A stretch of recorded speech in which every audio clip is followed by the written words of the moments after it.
굿모닝, 좋은 아침입니다. 오늘 하루도 주님의 은혜가 넘치는 하루 되시길 소망하며 주님이 부어주시는 능력을 힘입어 넉넉히 승리하는 하루 되시기를 소망합니다. 오늘 말씀 같이 나누겠습니다.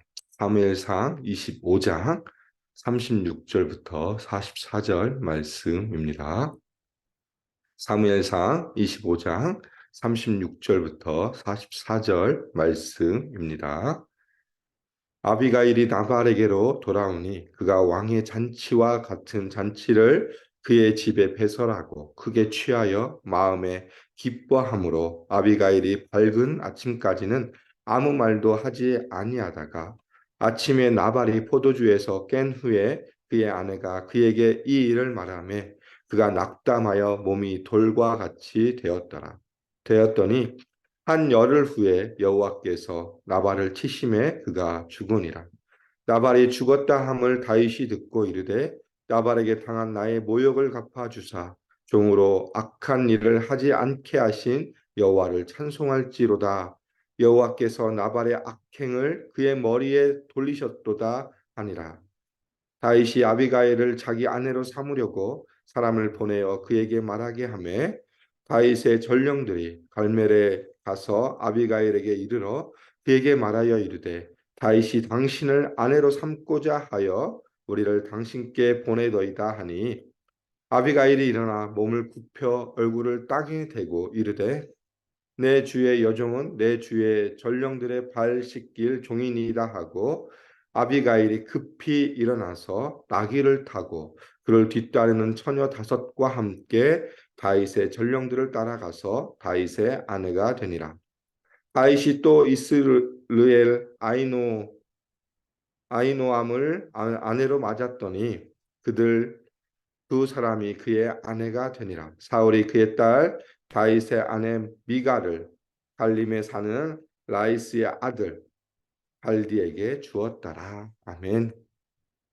오늘 우리가 살펴볼 사무엘상 25장 36절부터 44절은 나발과 아비가일, 다윗의 이야기의 결론 부분입니다. 마지막 부분이고 이 일들이 어떻게 진행되는지 마지막을 분명하게 보여주고 있습니다.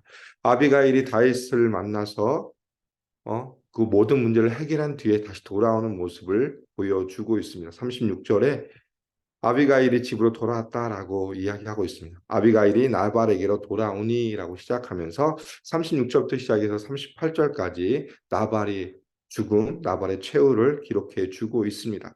아비가일이 집으로 돌아오니까 나발이 어떤 일을 하고 있습니까? 왕의 잔치와 같은 잔치를 열고 크게 취하였다라고 이야기하고 있습니다. 나발은 그냥 왕과 같은 정말 어마어마한 잔치를 베풀고 있었죠. 왜 그렇습니까? 그 당시 양털 깎는 날이었기 때문에 그것은 풍요의 날이고 일반적으로 그때는 잔치를 베푸는 날이었습니다. 그러나 이 잔치를 베푸는데 얼마만큼 컸냐면 왕의 잔치만큼 컸다라고 이 사무엘서 저자는 말씀해 주고 있습니다. 그러면서 그 잔치를 베풀고 또 잔치 안에서 크게 취하고 마음에 기뻐하는 모습, 정말 인간적인 모습을 그대로 보여주고 있고 자신의 쾌락을 추구하는 모습, 자기의 욕심을 따라서 자신의 모든 것을 채우는 모습을 보여주고 있습니다. 그러면서 왜 그러면 나발이 베푼 잔치를 왕의 잔치라고 표현했을까? 이것을 생각해 보면 이 나발을 사울과 비교하고 있습니다. 왜냐하면 두 가지의 이유를 가지고 있습니다. 왜냐하면 나발도 마찬가지로 사울과 마찬가지로 부한 집의 사람으로 태어났고 또 개인적인 능력이 탁월했던 사람입니다. 비록 나발의 이름이 어리석은 자였지만 그가 부를 이루고 많은 양떼를 가지고 있을 수 있었던 것은 개인의 능력이 있었습니다. 또 하나의 특징은 뭐냐면 다윗을 통해서 유익을 얻었던 사람들입니다. 사울도 마찬가지고 나발도 다윗을 통해서 유익을 얻었습니다. 나발의 양떼를 누가 지켜줬습니까? 다윗이 지켜줌으로 말미암아 그가 유익을 얻었지만 어떤 일이 벌어지냐면 결국 사울도 마찬가지. 사울도 자신이 악령이 들렸을 때 다윗을 통해서 그 모든 것들 그가 수금을 연주할 때 악령이 물러가고 그로 인해서 많은 위안을 얻었던 사람이 사울이었지만 그러나 다윗을 어떻게 합니까? 대적하는 모습으로 결론을 보여주고 있습니다. 나발도 마찬가지로 다윗을 대적하는 모습을 보여주고 있고 사울도 똑같이 다윗을 대적하는 모습을 보여주고 있어서 이 왕의 잔치는 결국 나발의 이 모습을 통해서 사울 왕을 투영해 주는 모습을 보여주고 있습니다. 그러면서 나발이 자신의 이름처럼 어리석은 자 바보의 일들을 취하는 모습을 보여주고 있죠. 그러니까 아비가일이 어떻게 합니까? 취해 있는 모습, 마음이 기뻐하는 모습을 보고 그냥 그대로 놔줍니다. 밝은 날이 될 때까지 놔두고 37절에 보니까 아침에 나발이 포도주에서 깬 후에 술이 깬 후에 이제 이 일들을 다 이야기합니다. 그 아내가 그에게 이 일들을 말하매라고 되어 있습니다.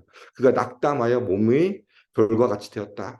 이제 지금까지 있었던 일들, 아비가일이 다윗을 만나고 다윗이 어떤 일들이 있었고 그때가 어떻게 풀었다. 이 모든 일들을 이야기하다 보니까 이 나발이 어떻게 합니까? 낙담하였다라고 이야기하고 있는데 이 낙담하다의 히브리어 원어적 의미는 마음이 죽었다라고 이야기하고 있고 그래서 NIV나 영어 성경은 똑같이 마음이 죽었다라고 이야기하고 있고 그래서 이게 어떤 의미일까? 좀 성경 주석을 찾아보니까 이렇게 얘기하시는 분도 계시더라고요. 심근경색이 왔다. 그래서 몸이 완전히 굳어버렸다라고 이야기하는 그 성경 주석가도 있더라고요. 그럼 그런 것을 차치하고라도 정말 엄청난 충격으로 인해서 그 몸이 돌과 같이 되어버렸습니다. 낙심하여서 몸이 돌과 같이 되어서 꼼짝 못하는 모습, 움직이지 못하는 모습이 되었고 38절에 보니까 한 열흘 후에 여호와께서 나발을 치심에 그가 죽었다라고 분명하게 이야기하고 있습니다. 나발이 마음이 낙심하여서 몸이 돌과 같이 되었지만 이 모든 일들 나발을 죽게 만드신 분은 누구냐? 바로 하나님이시다. 하나님이 나발을 치셨다라고 분명하게 성경 기자는 이야기해 주고 있습니다. 나발의 죽음을 누가 주관하고 계십니까? 하나님이 주관하고 있고 다윗의 원수를 하나님이 직접 갚으시는 모습으로 나발을 죽게 했다라고 분명하게 이야기해 주고 있습니다. 이러면서 나발의 최후, 나발의 죽음으로 말미암아 나발은 최후를 맞이하는 모습을 보여주고 있고 39절부터 시작해서 42절까지는 이 나발이 죽었다는 소식을 듣자마자 보여주는 다윗의 반응을 두 가지로 보여주고 있습니다. 첫 번째 반응은 뭡니까? 39절 중반부에 보니까 여호와께 찬송할지로다라고 이야기하고 있습니다. 나발이 죽었다는 소식을 듣자마자 다윗이 했던 첫 번째 행동은 뭐냐? 하나님을 찬양하는 모습을 보여주고 있습니다. 그 찬양의 두 가지 이유를 앞부분에 설명해 주고 있습니다. 첫 번째는 뭐냐? 다윗이 당한 모욕을 하나님께서 갚아주셨다라고 다윗은 고백하고 있습니다. 하나님이 내가 이렇게 그 나발을 통해서 당한 이 모욕들을 하나님이 친히 갚아주셨다라고 이야기하고 있고 두 번째는 뭐냐면 다윗이 악한 일을 하지 않도록 하나님이 막으셨다. 이 아비가일을 통해서 내가 악한 일을 하지 않도록 하나님이 막아주신 것에 대해서 감사하는 모습을 보여주고 있습니다. 여기서 다윗이 말한 악한 일은 무엇입니까? 나발을 치려고 했던 그 분노한 마음, 그로 인해서 정말 나발을 죽이고자 군사를 일으켜 가는 모습이었기 때문에 이것이 하나님 편에 봤을 때는 악한 일이었습니다. 왜 그렇습니까? 자신의 동족, 유다 지파의 사람을 죽이려고 했기 때문에 그렇습니다. 나발은 누구로 설명합니까? 갈렙의 자손으로 설명되어 있습니다. 갈렙은 누구입니까? 유다 지파의 한 사람이었습니다. 그러면 자신도 유다 지파이면서 자신의 족속, 자신의 같은 지파인 사람을 죽이려고 했던 그 일들을 하나님이 막으셨다. 이 아비가일을 통해서 막으셨기 때문에 이걸 하나님을 찬양할 수밖에 없다라고 다윗은 이야기해 주고 있습니다. 그러면서 마지막 결론을 어떻게 내리냐면 여호와께서 나발의 악행을 그의 머리에 돌리셨도다. 다윗은 이 나발의 하나님 앞에 죄를 지어서 하나님이 그를 심판하셨다라고 분명하게 다시 한번 언급해 주면서 첫 번째 반응을 마칩니다. 하나님을 찬양함으로 말미암아서 첫 번째 반응을 마치고 두 번째 반응은 무엇입니까? 아비가일을 자기의 아내로 삼겠다라고 이야기해 주고 있습니다. 39절 후반부에 보니까 다윗이 아비가일을 자기 아내로 삼으려고 사람들을 보내어 그에게 말하게 하매라고 이야기하고 있습니다. 두 번째 반응은 뭐냐? 아비가일을 자신의 아내로 삼는 것이었습니다. 그래서 전령들을 보내고 전령들을 통해서 40절에 보니까 다윗이 당신을 아내로 삼고자 하여 우리를 당신께 보냈다라고 이야기하니까 아비가일이 어떻게 반응합니까? 41절에 보니까 일어나 몸을 굽혀 얼굴을 땅에 대고 이르되 내 주의 여종은 내 주의 전령들의 발 씻길 종이니라 하면서 자신이 가지고 있는 최고의 겸손과 겸양을 보여주고 있고 그러면서 한마디로 얘기하면 예 알겠습니다. 내가 다윗의 아내가 되겠습니다라고 이야기하고 있습니다. 그러면서 어떻게 합니까? 42절에 보니까 아비가일이 급히 일어나서 나귀를 타고 그를 뒤따르면서 다윗의 아내가 되었다라고 이야기하고 있습니다. 23절에도 급히라는 단어가 나옵니다. 23절에 보면 아비가일이 다윗을 만났을 때 급히 말해서 내렸다라고 이야기하고 나귀에서 내렸다라고 이야기하고 있고 42절에는 아비가일이 급히 일어나서 정말 이 일의 긴박성을 보여주고 있죠. 그러면서 이 아비가일이 이 다윗에게로 가서 아내가 되는 모습을 보여주고 있습니다. 우리가 생각해 볼 때는 좀 현대인의 시각에서는 이게 과연 맞는 일일까 할 생각 정도의 일입니다. 남편이 죽자마자 그 아내를 취하해서 그 여인을 취하해서 아내가 된다? 이게 참 현대인의 시각으로 우리가 지금 살아가는 삶의 모습으로 보면 이해가 되지 않는데 그 당시의 문화를 보면 이해가 될 것 같습니다. 왜냐하면 그 당시 여인은 어떤 사람이었습니까? 거의 사람 취급도 받지 않은 사람이었고 만약 남편이 없는 사람이다. 그런데 부가 많다. 많은 양들이 있고 부를 취하고 있었기 때문에 그러면 그 당시 문화를 보면 이 사람은 타겟이 되었습니다. 많은 사람들이 이 여인이 남편도 없는데 많은 부를 가지고 있네. 그러면 공격의 대상이 되었고 그로 인해서 결국은 죽을 수밖에 없는 상황에 처할 수 있는 상황이었기 때문에 이 다윗의 결정은 한편으로는 아비가일에게 있어서 큰 은혜를 베푸는 사건이었습니다. 이 그 당시 문화를 보면 여인이 가지고 있던 여인의 은혜를 생각하던 그 당시 문화를 보면 여인을 살리는 하나님 또 한편으로서 은혜의 모습을 보여주고 있습니다. 그러면서 이 아비가일은 다윗에게로 가서 그의 아내가 되는 모습을 보여주고 있습니다. 그리고 43절과 44절을 통해서 또 다른 여인들을 이야기해 주고 있습니다. 아히노암을 아내로 맞았다라고 이야기하고 있고 아히노암은 두 번째 다윗의 아내였습니다. 그리고 장자 암놈의 어머니로 기록되어 있고요. 44절에 보니까 다윗이 아내 첫 번째 아내죠. 미갈을 사울의 딸을 미갈을 취했지만 결국 그는 어떻습니까? 이 다윗에게 참여하지 못하고 다른 사람에게 주어지는 모습을 통해서 첫 번째 아내와 헤어지는 모습을 보여주고 있고 그로 인해서 한편으로는 이 다윗의 결혼을 통해서 자신의 왕권을 강화시키는 모습을 분명하게 보여주고 있습니다. 오늘 25장을 저희가 전체적으로 살펴보면 결론은 이렇습니다. 아비가일과 다윗의 결혼으로 결론을 내려주고 있습니다. 여러 가지 사건 기록들이 있죠. 나발이 등장하고 또 아비가일이 등장하고 다윗이 등장하지만 그러나 이 이야기의 가장 중요한 것은 아비가일과 다윗의 결혼입니다. 24장과 25장에 26장을 보면 다윗이 사울을 살리는 사건이 24장에 나오고 26장에도 다윗이 사울을 살리는 사건 사이에서 이 이야기가 기록되어 있는데 이것은 뭐냐면 나발을 통해서 사울의 몰락을 은연중에 보여주는 것이고 또한 다윗이 왕권이 세워지는 모습을 보여주고 있습니다.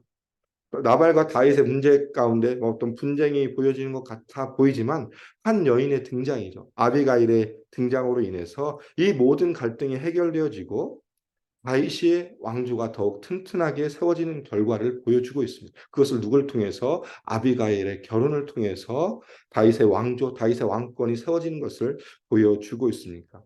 왜 그러냐면 결혼을 통해서 이 왕권, 자신의 가정을 세우는 것처럼 이 다윗의 왕권도 이 아비가일의 부와 또 많은 것들을 취함으로 말미암아 더 튼튼해지는 모습을 보여주고 있기 때문에 그렇습니다.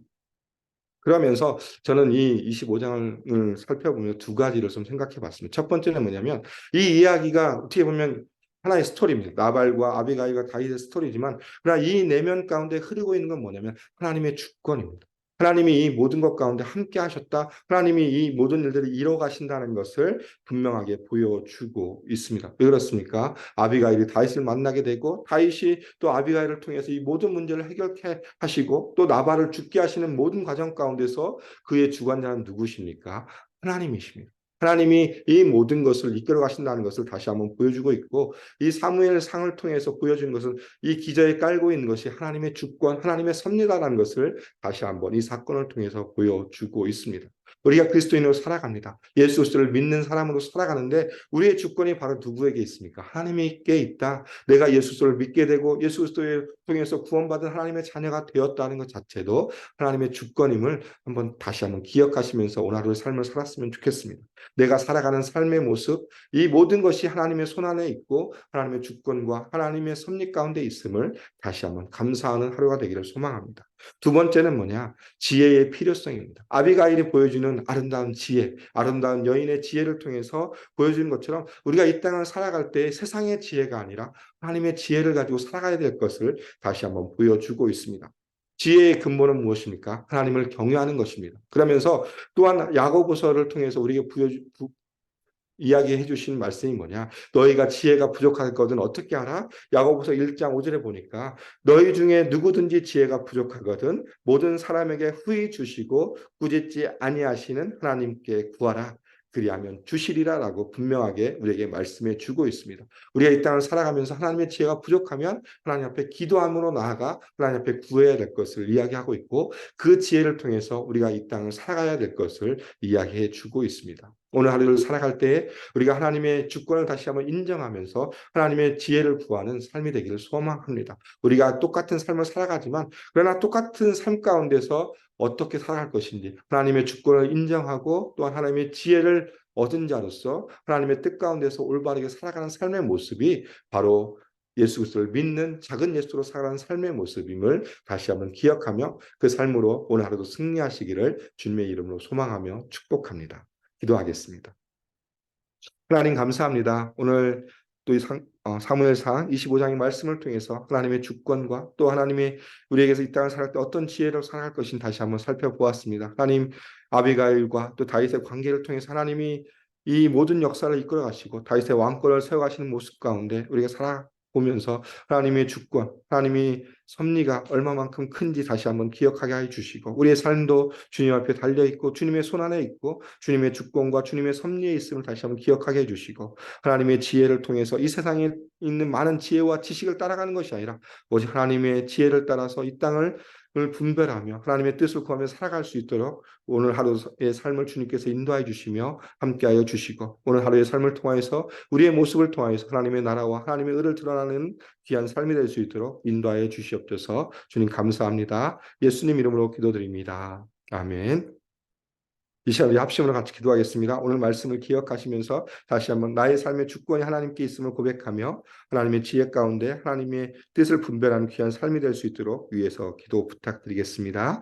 두 번째 기도 제목은 회복을 넘어 부흥으로 우리 교회 올해 표어입니다. 우리 모든 성도들, 우리 모든 교회가 회복을 넘어 부흥으로 일어날 수 있도록 기도해 주시고 또 예수 산책 우리 비전을 위해서 기도 부탁드리겠습니다. 말씀, 제자, 미션을 공동체로 우리 교회가 아름답게 세워줄 수 있도록 기도 부탁드리겠습니다.